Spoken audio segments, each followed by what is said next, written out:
I was straight-lined. I mean, totally straight-lined, out of my body, dead for an hour and a half.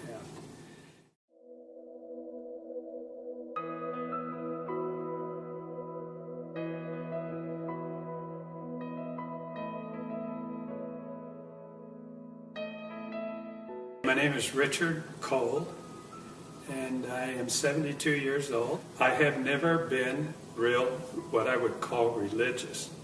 I've always believed that there was a God, and I believed that there was Jesus, but I've had doubts. I've been a doubter before. I'm no longer that. And this happened to me in 2005, so that was 6 years ago. And so how it came about was that I was on my way to Monterey. I go up there every year for the historic car races.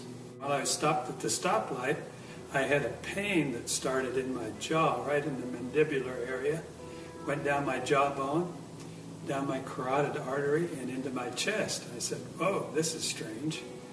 My friend and his wife said, "What's wrong with you?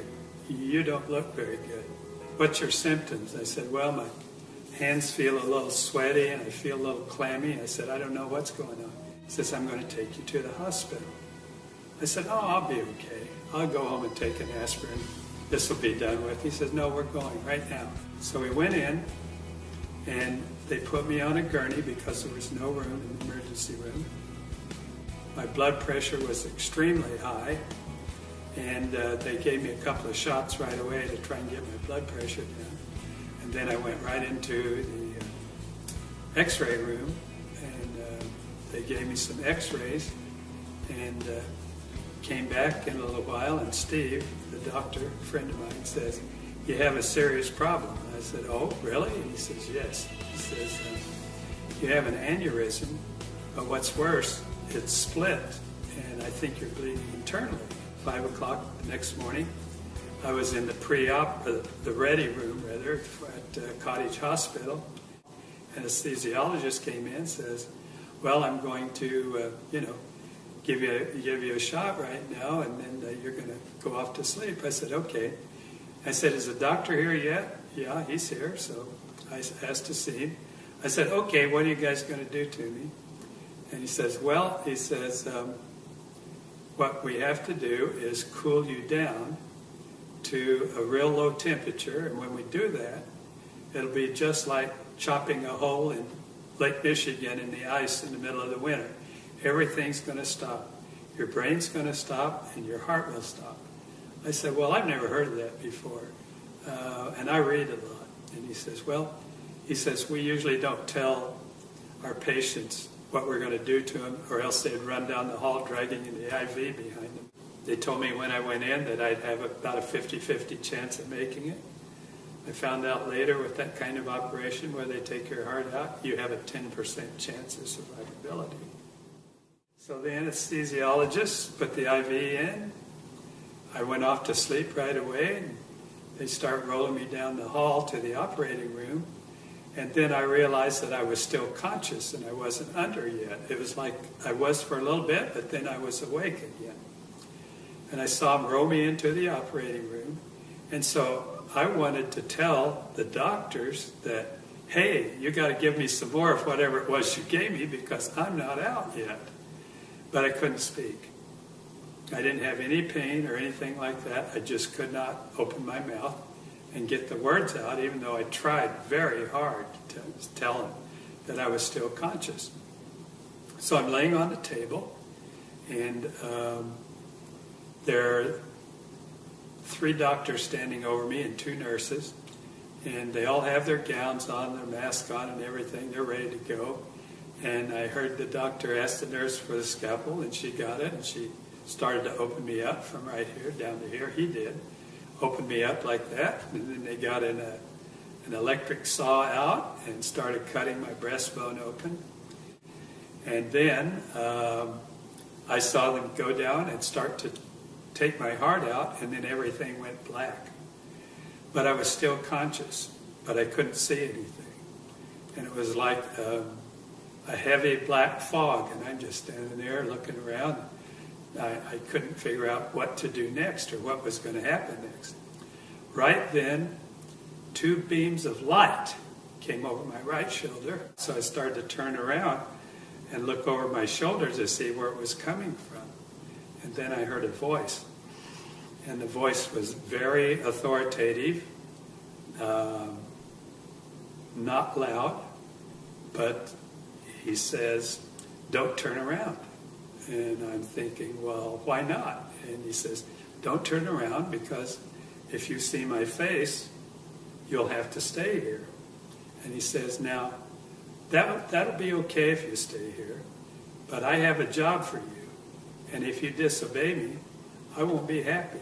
And he says, "You don't want to see me unhappy." So I said, "Yeah, well, okay, I better pay attention and do what he says." And then I said, "I know who you are." He said, "Oh, you do?" And I said, "Yeah."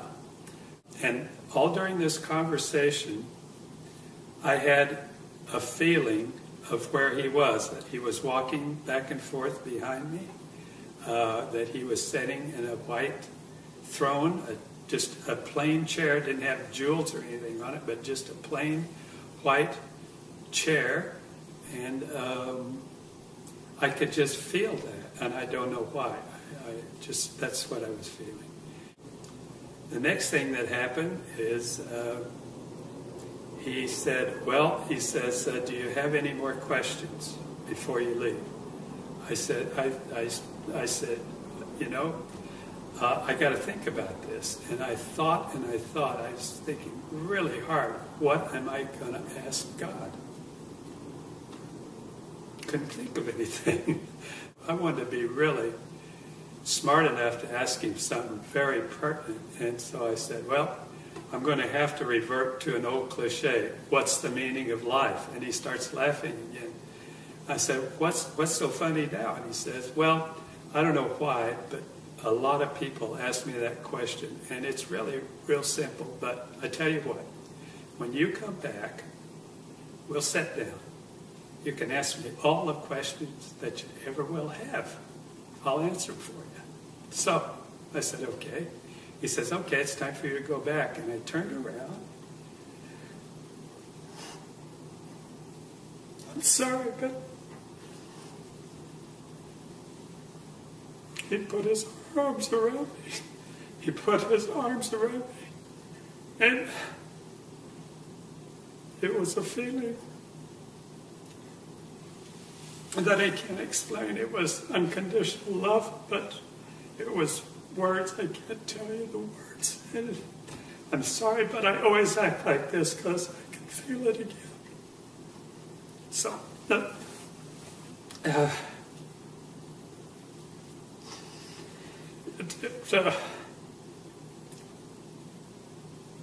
it changed my life. And the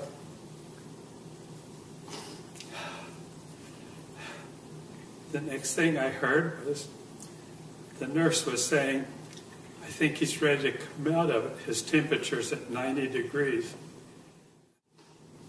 9 days later, I was discharged from the hospital. First thing I wanted to do was go out and tell everybody I knew what happened to me. But I'll have to tell you that my life has changed completely. I'm no longer afraid of death. All the problems that I thought were problems are all gone. I don't have any problems.